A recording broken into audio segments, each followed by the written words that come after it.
Alors le livre, c'est d'abord une déambulation de deux personnages, on peut dire, entre guillemets, parce que ces deux personnages sont Histoire, d'une part, et moi-même, en tout cas un jeu. Histoire comme un prénom, et Histoire et jeu, appelons-le comme ça, déambule sur les lieux de ce qui se passe dans le récit. Donc ils sont à la fois, ce couple-là, un couple de personnages qui sont aussi les narrateurs, qui se partagent la tâche de raconter. Mais en même temps, ils sont sur les lieux, ils bougent, ils se parlent, ils sont distraits. De temps en temps, Histoire oublie de parler tout haut, et donc je se demande où on en est, mais de façon discrète. Ça donne la continuité à 3 volets, puisque le roman est un triptyque, une nouvelle fois, comme l'avait été mon roman au plein de 3.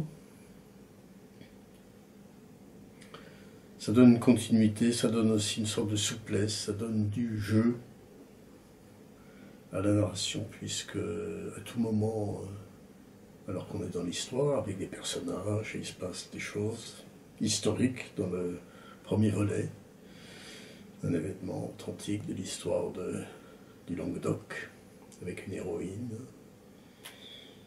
française de Césélie, qui sauve une forteresse qui est la forteresse frontière du royaume de France à l'époque des guerres de religion, 1589. Et puis le second volet est une histoire authentique aussi, racontée par un vieil ami à moi, qui m'a autorisé à reprendre non seulement son histoire, mais également ses noms et prénoms, qui m'a permis aussi de l'africaniser un petit peu, puisque j'africanise toujours tous mes romans. Et le troisième volet raconte quelque chose qui se passe aujourd'hui, des groupes de jeunes gens en vacances à Leucate-Plage, avec autour d'eux de sérieuses menaces qui pèsent, menaces d'expulsion, menaces peut-être d'enlèvement ou pire puisqu'il y a un jeune sans papier parmi eux. Ces 3 histoires s'entremêlent légèrement, puisqu'à tout moment, Histoire peut revenir en arrière ou faire une allusion à ce qui se passera plus tard. Mais en gros, chaque volet a son autonomie. Ce qui fait le lien, c'est donc cette déambulation, ce rôle joué par Histoire, personnage féminin, donc, et je, le narrateur, enfin, pas plus narrateur que les histoires, bien sûr. La narration est dédoublée en cela. Beaucoup de gestes, pas que des paroles, beaucoup de gestes, de comportements, de regards, de silence, entre histoire et jeu. Et ce lieu, ces 3 temps, avec en toile de fond, bien sûr, les guerres de religion au XVIe siècle. On est juste à la veille de l'assassinat d'Henri III, donc l'avènement d'Henri IV, mais c'est les guerres civiles, notamment au Languedoc. Le IV est frontière à cette époque, d'où la forteresse. Et l'ennemi, ce sont les ligueurs, donc les ultra-catholiques alliés à l'Espagne, du IV. Lors des vendanges du second volet, puisqu'il s'agit de vendanges, à Leucate, ça se passe sur un arrière à fond de guerre d'Algérie. On est en 1955, quelques semaines avant que démarre l'histoire, enfin le récit, et les événements authentiques, là aussi, véridiques en tout cas de ces vendanges. Les jeunes gens ont été appelés, ou ont été maintenus, les jeunes gens de contingent. C'est la guerre, une guerre qui ne dit pas son nom, mais aujourd'hui on sait bien que c'était la guerre d'Algérie. Quant au troisième volet, donc aujourd'hui, la guerre, ce sont les violences d'aujourd'hui qui nous environnent, les attentats, la menace, pas seulement en Europe, partout dans le monde, en Afrique notamment, avec les guerres sanglantes, pour ne pas parler des génocides. Voilà. Le contenu du livre et un peu sa façon. Le choix de Leucate s'est fait un peu par hasard, peu à peu.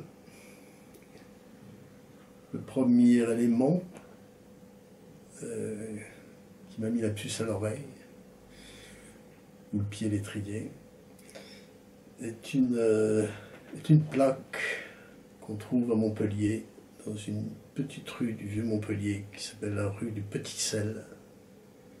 Cette plaque dit quelque chose comme, je le dis de mémoire, « Ici vécut, française de Césélie, nommée en 1590 gouverneur pour le roi de la place de Leucate, qu'elle avait héroïquement défendue et gardée, refusant de la rendre en échange de la vie de son mari prisonnier. » Donc d'abord une belle plaque, parce que très concise, qui en dit beaucoup, et en même temps qui laisse pas mal de mystères, donc très romanesque évidemment. Je me suis renseigné, j'ai su plus tard ce qu'était cette histoire, et c'est cette histoire que raconte le premier volet de Leucate Univers. Ensuite, il y a cet ami, qui est un viticulteur, fils, petit-fils, arrière-petit-fils même, je crois, de viticulteur.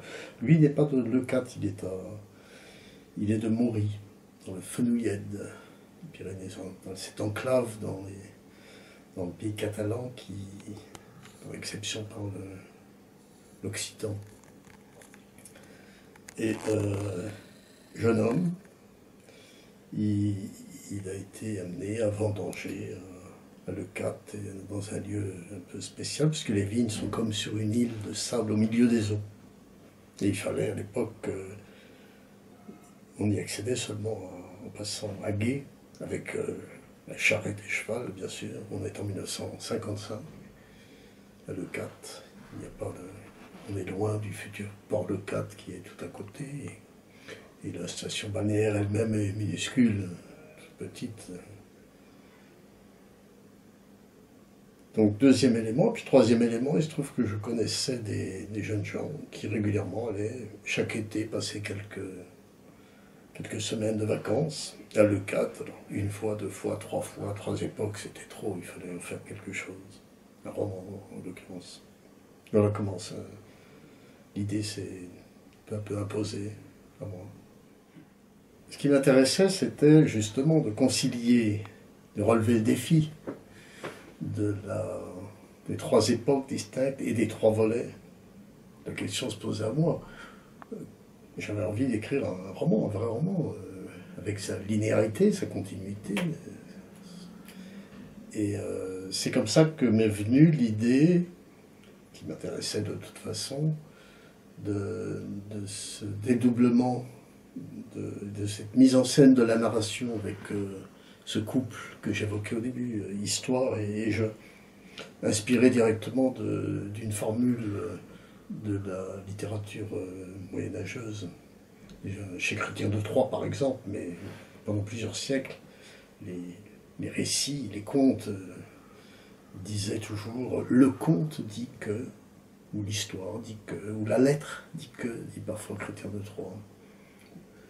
Et donc j'ai choisi histoire, en hésitant un peu, parce qu'il y avait évidemment l'ambiguïté en français, en langue française en tout cas, il y avait cette double acception de histoire. Mais je privilégie très nettement, enfin, j'aimais garder l'ambiguïté, enfin, le côté équivoque du mot histoire, mais si j'avais à choisir, en anglais par exemple, je choisirais tale ou story plutôt que history. Faire quoi? Et d'autres personnages ça c'est inventé, c'est la fiction. Mais ces personnages qui accompagnent Guy Marquier au Vendange, autour de Guy, puisque Guy il y a, les personnages sont des personnages fictifs, même s'ils sont inspirés de quelques modèles, bien sûr. Quant au chien Gbeto, le nom me vient du dialecte fon du Bénin. Et donc j'ai choisi, ça signifie l'homme en fait. Et c'est un vieux chien qui a été donné à l'ami Guy par l'infirmier chef des tirailleurs sénégalais qui se trouvait à Maury avant de repartir en bateau en 1940, quand les troupes françaises avaient été évidemment libérées entre guillemets pour cause d'armistice signé par Pétain. Donc l'armée officielle était libérée, lâchée. Mais pendant plusieurs mois, il y a eu donc plus d'1 millier de tirailleurs sénégalais dans ce petit village de Maury, qui est le village de Montrémy, qui était un tout petit garçon, un tout jeune garçon. Mais il a vécu effectivement cette expérience. C'est pour ça que je me suis autorisé à lui demander si je pouvais l'africaniser un peu. Et bien volontiers. Et ce chien, effectivement, le chien en réalité ne s'appelait pas Gbeto. Ça c'est personnel. Mais l'infirmier chef en question lui a bien donné au petit garçon le chien pour lequel il s'était pris d'affection. L'histoire est vraie. Les Coussouls, c'est le nom de ce lieu qui, dans la presqu'île de Leucate, ou qui face à la presqu'île de Leucate, plutôt. Vu que Leucate c'est constitué comme une île de sable, en fait, c'est l'autre côté qui se prolonge. C'est comme une langue de terre qui vient former un îlot, mais vraiment au milieu de l'étang de la Palme, qui est l'étang voisin de celui de Leucate. Et quand on prend le train, même si on va vers Barcelone, on traverse cet étang. C'est assez impressionnant. On a l'impression que le train, même le TGV d'aujourd'hui, flotte est devenu bateau, en quelque sorte. Et bien, au milieu de cet étang, il y a encore quelques vignes. Mais elles sont maintenant plus ou moins en ruine. Telles que je les ai vues il y a peu de temps, elles ne sont plus exploitées.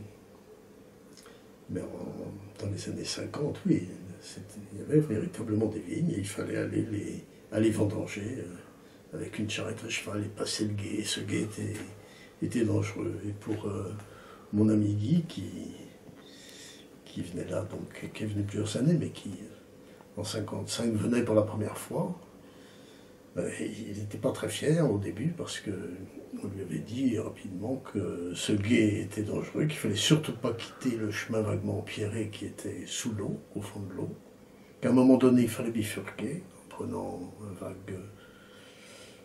vague cap, un vague point de repère. Et donc il n'était pas fier.